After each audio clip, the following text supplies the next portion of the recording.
Bem-vindos, amantes da escuridão, a mais uma jornada sinistra em nosso canal de contos de terror. Preparem-se para mergulhar nas profundezas do desconhecido, onde sombras ganham vida e segredos ocultos emergem da escuridão. Hoje, temos uma história que irá arrepiar a espinha e deixar a sua mente inquieta. Mas antes de nos aprofundarmos nessa narrativa sombria, não se esqueça de se inscrever, ativar o sininho para receber notificações e deixar seu like, pois o terror aguarda por você. Prepare-se para ser transportado para um mundo onde a linha entre realidade e pesadelo se desfaz. Sem mais delongas, mergulhemos de cabeça em mais um conto que desafiará os limites da sua coragem. Luzes apagadas, fones de ouvido ajustados e que a escuridão nos guie nesta jornada sombria. Começamos agora.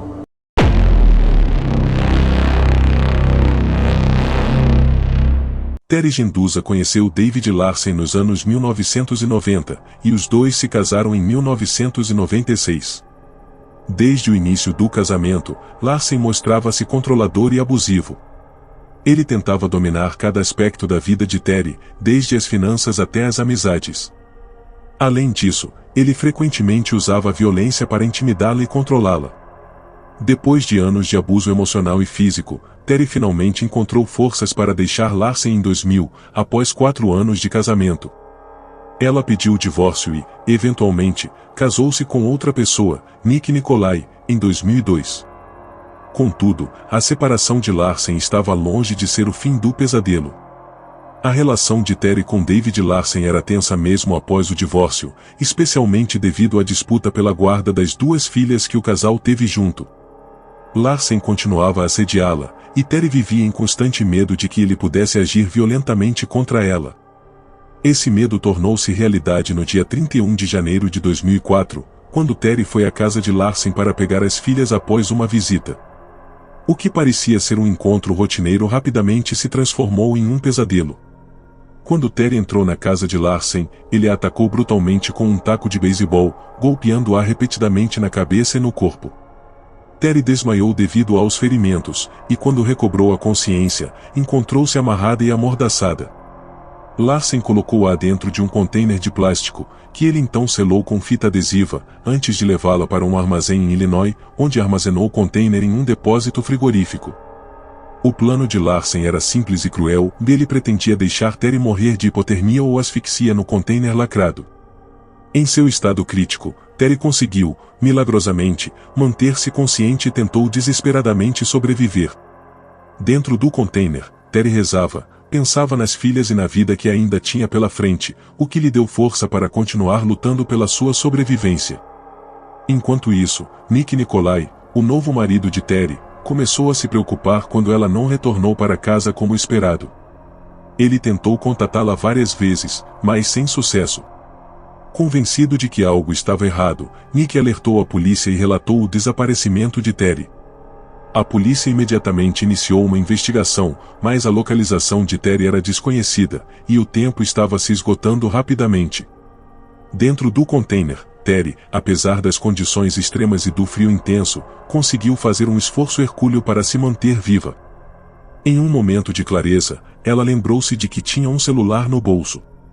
Com as mãos atadas e a visão limitada, Terry conseguiu, de forma inacreditável, alcançar o telefone e ligar para o serviço de emergência.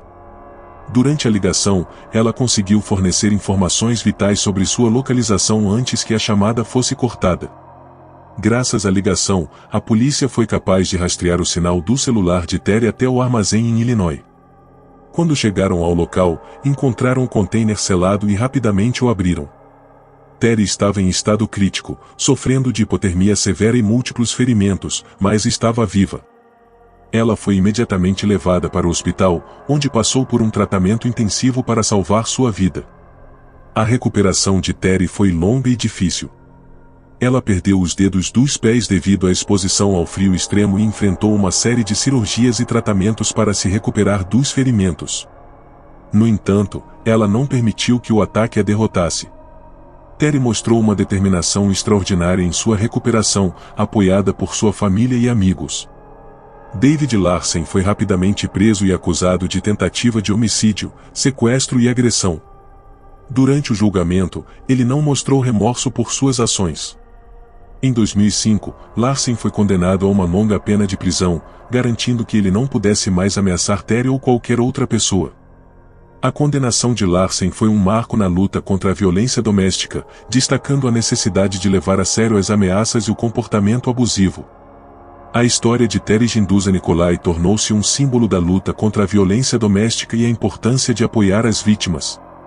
Ela usou sua experiência traumática para ajudar outras pessoas, falando abertamente sobre o que passou e trabalhando com organizações que lutam contra a violência doméstica. Sua sobrevivência inspirou muitos e trouxe à luz as graves consequências do abuso, enfatizando a necessidade de proteção e intervenção precoce. O caso de Terry Guinduza Nicolai é um lembrete sombrio do que pode acontecer quando o abuso é ignorado ou subestimado. No entanto, também é uma história de esperança e resiliência. Terry sobreviveu a uma provação inimaginável e transformou seu trauma em uma força para o bem, lutando por justiça e apoio para outras vítimas. Sua coragem continua a inspirar e a lembrar a todos que, mesmo nas situações mais desesperadoras, há sempre a possibilidade de superação e renovação.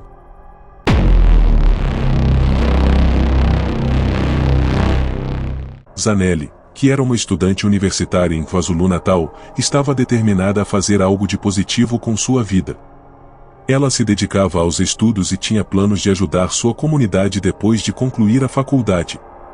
Sua bondade e desejo de fazer a diferença na vida das pessoas ao seu redor fizeram dela uma pessoa querida por todos que a conheciam. No entanto, essa jovem promissora encontrou seu destino trágico nas mãos de alguém que deveria protegê-la e amá-la. A vida de Zanelli mudou drasticamente quando ela começou um relacionamento com um homem chamado Sibusiso Ngenia. No início, o relacionamento parecia normal, mas, com o tempo, tornou-se claro que havia problemas. Sibusiso era possessivo, ciumento e controlador. Ele frequentemente tentava limitar o contato de Zanelli com amigos e familiares, e não demorou muito para que o relacionamento se tornasse abusivo. Os sinais de alerta eram visíveis, mas como acontece em muitos casos de violência doméstica, Zanelli acreditava que as coisas poderiam melhorar. Ela queria acreditar que o homem que ela amava poderia mudar, mas a situação só piorou. Amigos próximos e familiares de Zanelli começaram a perceber que ela estava mais retraída e isolada, mas ela raramente falava sobre o que estava acontecendo em sua vida pessoal. Infelizmente, o silêncio e a esperança de que as coisas melhorariam custaram-lhe a vida. Em outubro de 2017, Zanelli foi brutalmente assassinada por Sibusiso Ngenia em um ataque que deixou a comunidade em estado de choque. O crime ocorreu na casa de Zanelli, onde ela havia se refugiado após uma discussão com Sibusiso. A violência do ataque foi tamanha que ficou claro que ele havia planejado o assassinato com antecedência. Usando uma faca, Sibusiso esfaqueou Zanelli várias vezes, em um ataque de pura fúria. A jovem morreu devido à gravidade dos ferimentos antes que qualquer ajuda pudesse chegar. Após cometer o crime, Sibusiso tentou fugir da cena, mas foi capturado pela polícia após uma curta perseguição. Ele foi imediatamente preso e acusado de assassinato. Durante o julgamento, ficou evidente que ele não mostrava nenhum remorso pelo que havia feito. Ele tentou justificar suas ações com base no ciúme e na ideia equivocada de que Zanelli estava o atraindo, mas essas desculpas não foram suficientes para explicar a brutalidade do crime. O assassinato de Zanelli Khumalo destacou a realidade sombria enfrentada por muitas mulheres na África do Sul, onde a violência de gênero é uma epidemia. O país tem uma das taxas mais altas de feminicídio do mundo, e casos como o de Zanelli são, infelizmente, muito comuns. A morte dela gerou protestos e campanhas exigindo maior proteção para as mulheres e uma resposta mais severa às denúncias de violência doméstica.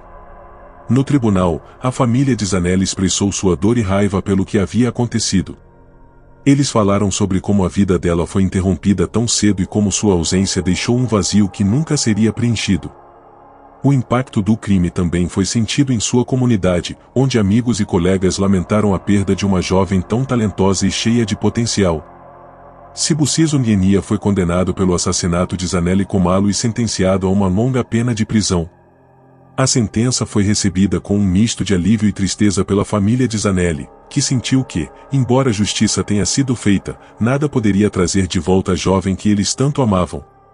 O caso de Zanele Khumalo serviu como um alerta poderoso sobre a necessidade de abordar seriamente a violência de gênero na África do Sul. Ele gerou um debate nacional sobre as medidas que precisam ser tomadas para proteger as mulheres de relacionamentos abusivos e garantir que os perpetradores de tais crimes sejam responsabilizados. Em memória de Zanele, sua família e amigos têm trabalhado para aumentar a conscientização sobre a violência doméstica e apoiar outras vítimas. Eles esperam que, ao compartilhar sua história, possam impedir que outras mulheres passem pelo que Zanele passou. Sua morte não foi em vão, pois ela se tornou um símbolo da luta por um mundo onde as mulheres possam viver sem medo e com a dignidade que merecem. A tragédia de Zanele Khumalo continua a ressoar na sociedade sul-africana. Sua história é uma lembrança dolorosa dos perigos do abuso doméstico e da necessidade urgente de mudança. O legado de Zanele é um apelo à ação, um chamado para que a violência de gênero seja combatida com a seriedade e urgência que merece.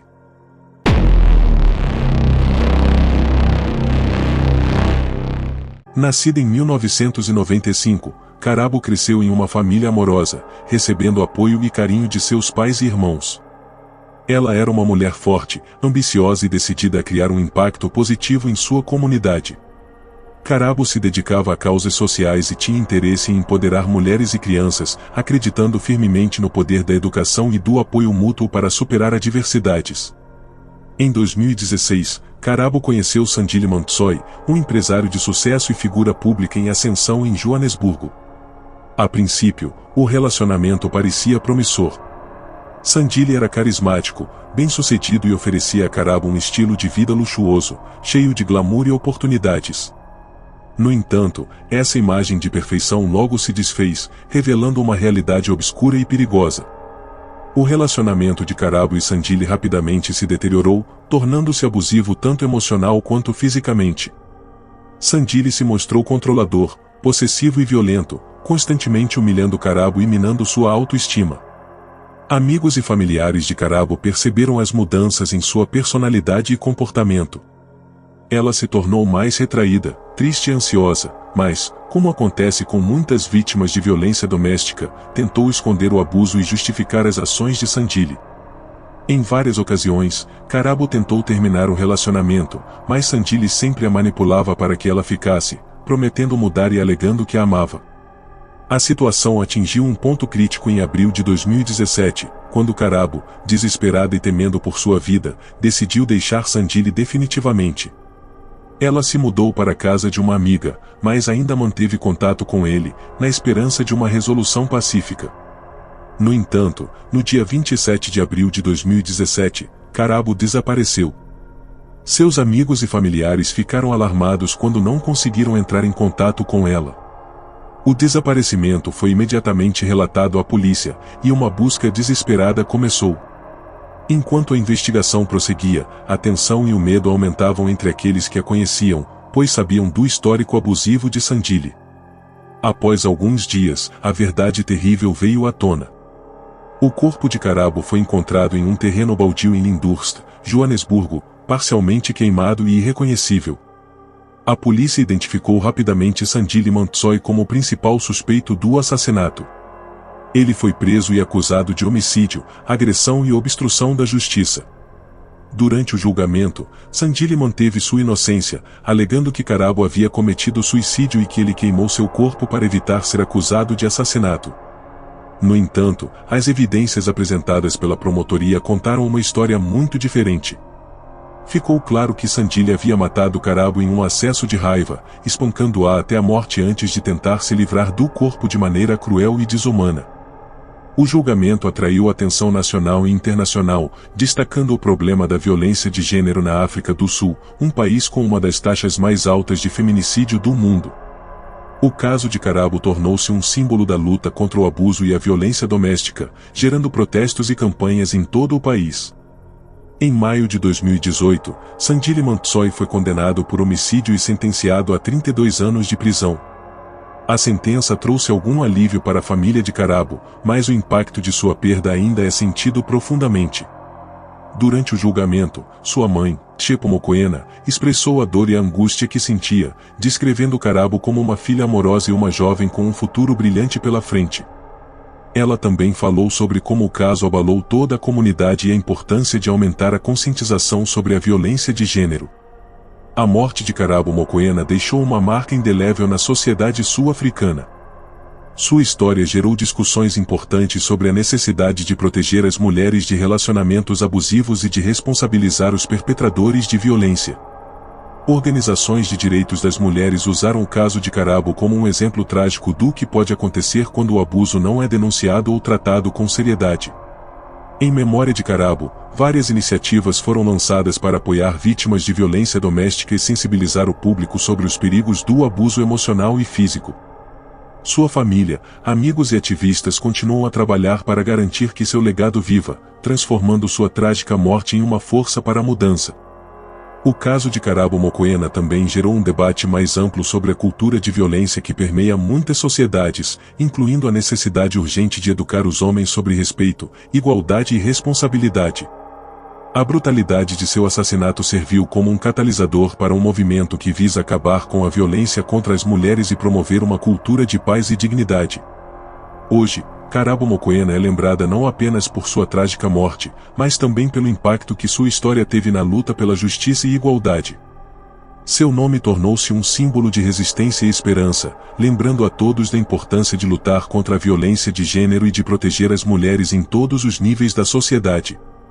A história de Karabo é um poderoso lembrete de que, enquanto ainda houver vítimas de abuso e violência, a luta por justiça e igualdade deve continuar.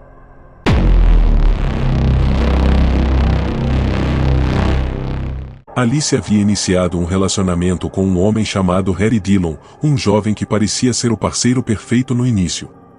Eles se conheceram através de amigos e rapidamente começaram a namorar. Contudo, o que parecia ser um romance promissor e saudável logo se transformou em um pesadelo. Harry Dillon, que inicialmente se apresentou como alguém encantador e atencioso, revelou-se possessivo e controlador. Durante o relacionamento, Alice começou a perceber sinais preocupantes de comportamento abusivo. Harry demonstrava ciúmes extremos, tentava controlar suas amizades e frequentemente a pressionava para terminar ou alterar aspectos de sua vida que não agradavam a ele. Alice, embora angustiada, acreditava que essas atitudes eram temporárias e tentava racionalizar os comportamentos de Harry, esperando que as coisas melhorassem com o tempo. Em muitos casos de relacionamentos abusivos, as vítimas muitas vezes subestimam a gravidade da situação ou acreditam que podem mudar o comportamento do parceiro. A situação deteriorou-se ainda mais quando Alice decidiu terminar o relacionamento. Ela havia finalmente reconhecido que o comportamento de Harry era prejudicial e não estava disposta a continuar vivendo em um ambiente tão tóxico. No entanto, a decisão de terminar o relacionamento não foi bem recebida por Harry. Ele ficou furioso e começou a fazer ameaças de violência, demonstrando um comportamento cada vez mais ameaçador.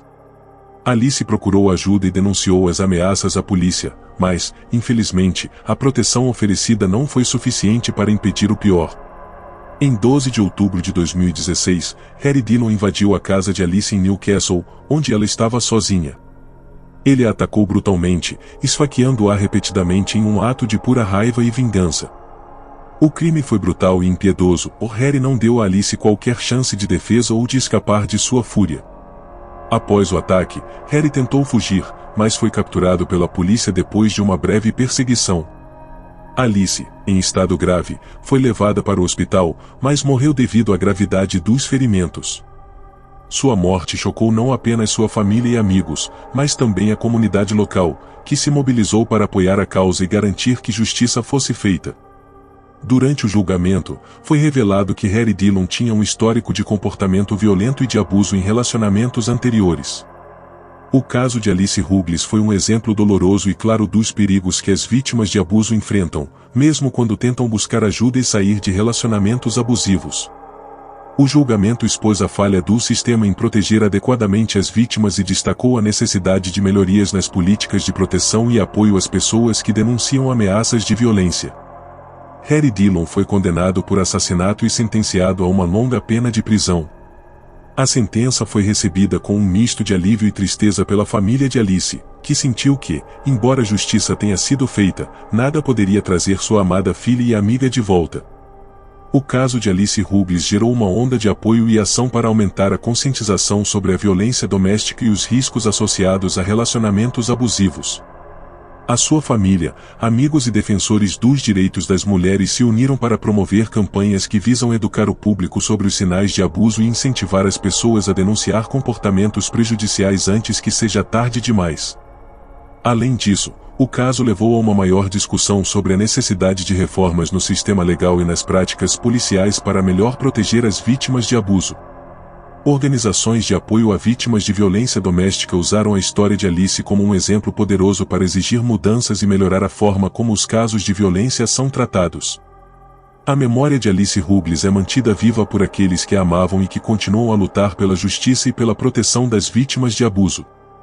Sua história serve como um lembrete doloroso da necessidade de um sistema mais eficaz para lidar com casos de violência doméstica e para proteger aqueles que buscam escapar de relacionamentos abusivos. O assassinato de Alice não foi apenas uma tragédia pessoal, mas também um chamado urgente para ação e mudança. Sua vida e sua morte destacam a necessidade de continuar lutando contra a violência de gênero e de criar um mundo onde as mulheres possam viver sem medo e com a dignidade que merecem.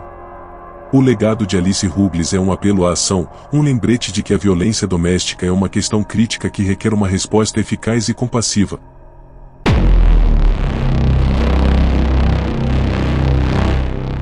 Em 2015, Shanna começou a namorar um jovem chamado George Hutton. O relacionamento deles começou de forma normal, mas logo revelou sinais de comportamento controlador e abusivo por parte de George. Shanna tentou terminar o relacionamento várias vezes, mas George a manipulava e a intimidava para que ela permanecesse com ele. O comportamento de George se tornou cada vez mais preocupante. Ele demonstrava ciúmes excessivos e tentava controlar todos os aspectos da vida de Shanna, desde suas amizades até suas atividades diárias. Shanna se sentia presa e com medo, mas esperava que o relacionamento pudesse melhorar com o tempo ou que ela pudesse encontrar uma maneira de escapar da situação. Em 2016, Shanna decidiu finalmente terminar o relacionamento com George e buscar uma nova direção para sua vida. Ela queria se libertar da influência negativa de George e seguir em frente. No entanto, George não aceitou bem o término. Ele começou a perseguir Shanna e a fazer ameaças, demonstrando um comportamento cada vez mais ameaçador e obsessivo. Em agosto de 2016, George Hutton se aproximou de Shanna enquanto ela estava em um estacionamento em Brighton.